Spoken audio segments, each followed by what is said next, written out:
Missing your body, missing your eyes, I'm missing the way you look at me.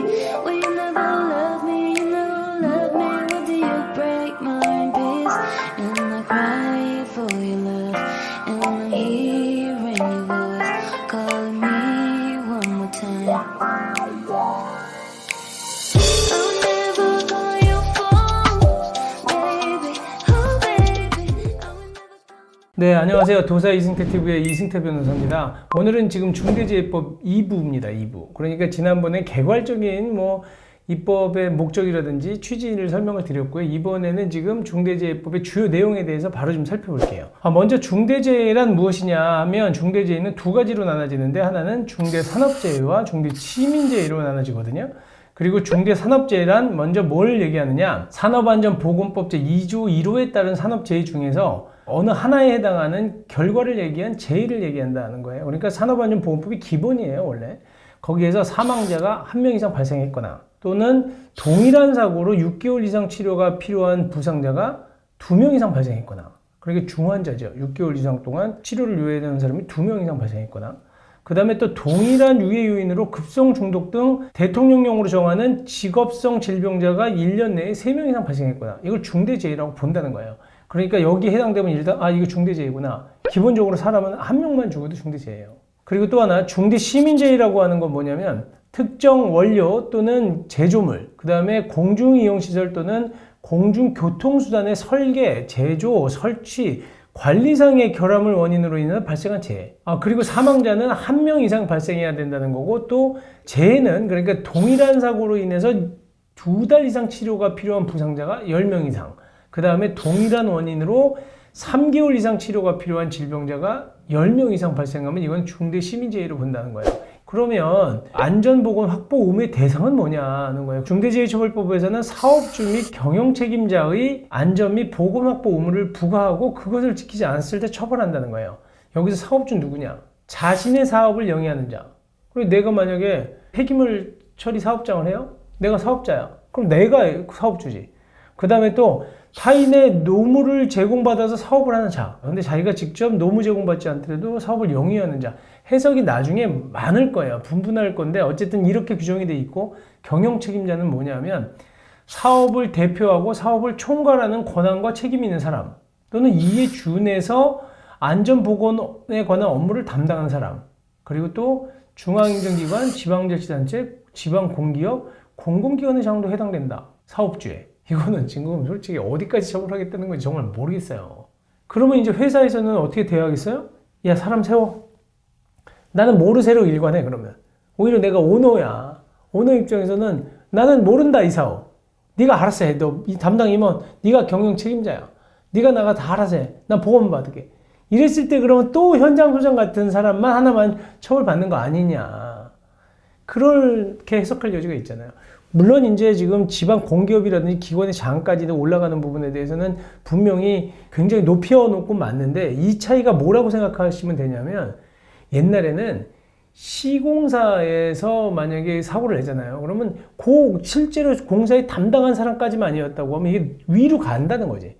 그리고 또 하나는 시행사, 건축주도 처벌받을 수 있다는 거예요. 이 얘기는. 그게 무슨 얘기냐면, 현대산업개발이 이번에 일을 하다가 사고를 냈잖아요. 그럼 현대산업개발만 생각할 수도 있어. 시공이라는 게 회사를. 하지만 거꾸로 그걸 도급시킨 사람이 있잖아. 일을 맡겼어, 내가. 그리고 내가 지시도 하고 와가지고 보고 있어. 그런데 옛날에는 건축주는 처벌을 안 받았거든요. 중앙행정기관이나 지방자치단체나 공기업이나 공공기관이 자기가 땅 파고 건물 짓는 거 아니잖아요. 그럼에도 불구하고 그 사업을 영위하는 자에 해당이 되면, 그리고 그 사업을 자기들 사업을 영위하기 위한 공사를 하거나 사업장을 관리하다가 다쳤다고 그러면 중대재해처벌법에 의해서 처벌받는다는 거예요. 그 다음에 그래서 이 사업주 또는 그 경영자의 책임은 법인 또는 사업주나 법인 또는 기관이 실질적으로 지배, 운영, 관리하는 사업 또는 사업장에서 종사자의 안전, 보건상의 유해 또는 위험을 방지하기 위해서 여러 가지 조치를 해야 된다는 거거든요. 그게 뭐냐면 안전관리 체계를 구축하고 그 이행에 관한 조치도 해야 되고, 재해 발생 시에 이제 어떻게 방지 대책을 수립할 것인지 그 미리 조치도 해야 된다는 거고, 그리고 예방 조치하라는 거예요. 그 그 다음에 또 하나는 이런 그 지방자치단체가 관련 법령에 따라서 개선이나 시정 등을 이렇게 명하는 경우에 어떻게 이행했는지 그 조치, 그 다음에 또 산업안전보건법상이나 이 관련된 법령에 따른 의무 이행에 필요한 관리상의 조치, 이런 것들을 하라는 거거든요. 그 다음에 도급, 용역, 위탁 등에 관한에서의 그 안전보건 의무는 또 뭐냐, 이건 뭐냐면 지금 제가 방금 얘기 드린 부분 4조에서는 사업주와 경영 책임자 등의 안전 및 보건 확보 의무예요. 근데 이 5조에서는 뭐냐면 도급, 용역, 위탁 등의 관계에서의 안전 및 보건 확보 의무야. 사업주 또는 사업 경영 책임자가 이번에는 제3자에게 도급을 줬어. 그리고 또 하나 용역하고 위탁을 행한 경우에 도급업체의 종사자에게 중대산업재해가 발생하지 않도록 안전보건관계 법령에 따라 의무 이행에 필요한 조치를 해야 된다는 거예요. 이게 무슨 얘기냐면 이게 아까 제가 얘기한 건축주 얘기야. 발주처. 내가 공장 짓는 거 아니야. 내 땅에다가 내가 나 우리 공장 좀 지어줘. 아니면 예를 들어서 내가 내 땅에 시공사한테 나 건물 하나 짓고 싶은데 여기 좀 지어줘. 맡겼어. 근데 그때는 지금 아까 4조 부분은 뭐냐면 실질적으로 만약에 지배하고 관리하고 운영하는 사업의 경우에 발생하는 거예요. 이거는 우리가 공장을 내가 운영하는 사업장이야. 내가 여기서 뭐 통조림 공장을 해. 그때 사업주, 그때 경영 책임자를 얘기하는 거거든요. 이 부분에 대해서는. 근데 지금 5조에서 얘기하는 건 뭐냐면 내가 조금 얘기한 것처럼 공장 지어달라고 걔한테 토급을 맡겼네? 그리고 위탁을 맡겼어. 너가 좀 관리 좀 해. 나 지금 이거 여기 바빠서 못하니까 당신이 이 공장 좀 알아서 좀 관리 좀 해. 나 지금 해외에 나가 있을게. 뭐 이랬다. 그리고 용역을 줬어. 그래 용역 줘서 네가 좀 관리해. 나 지금 요즘 바빠가지고 이거 프랜차이즈 관리 못하겠어. 뭐 이런 경우까지도 실질적으로 이게 만약에 그 지배 운영 관리에 대해서 직접 책임이 있다면 장소와 시설과 장비에 대해서 책임이 있다면 그때도 책임지라는 거예요. 옛날에는 책임 안 졌어 전혀. 그러니까 그 단서가 여기 지금 다만이라고 나와 있는 데 있는 거거든요. 다만 사업주나 법인기관이 그 설비, 장비, 장소에 대해서 실질적인 지배, 운영, 관리 책임이 있는 경우에 한해서는 도급, 용역, 위탁에 대한 부분에 대해서도 책임져라라는 거예요. 단순히 그냥 자기 사업장에 사고가 난 것뿐만 아니라 직접적으로 장소나 시설이나 이런 것들 다 장비나 이거 관리하고 있었느냐, 그 범위에 포함된다 그러면 도급 준 경우도 해라. 이번에 현대산업개발 같은 경우에 만약에 그 시행자가 누구냐도 책임을 질 여지들도 있어진다는 거죠. 사업주 또는 경영 책임자는 기본적으로 사망 발생한 경우에는 1년 이상 10억 원 이하의 벌금, 그 다음에 부상질병의 경우에는 7년 이하의 징역 또는 1억 원 이하의 벌금에 처한다는 거예요. 손해배상 책임은 원래는 민사상 책임이에요. 아까 얘기한 우리가 1년 이상 징역이라든지 벌금에 처한다는 거는 이건 다 형사 책임이잖아. 민사 책임 묻겠다는 거거든. 이거는 민사 책임을 묻는데 법에서 뭐라 그랬냐면 기존에 우리가 갖고 있던 손해배상 체계가 아니라 5배를 넘지 않는 범위 내에서 책임진다. 다만 그 경우에는 중대한 과실 또는 고의가 있을 경우에라는 단서가 붙어요. 꼭 그건 알아두셔야 됩니다.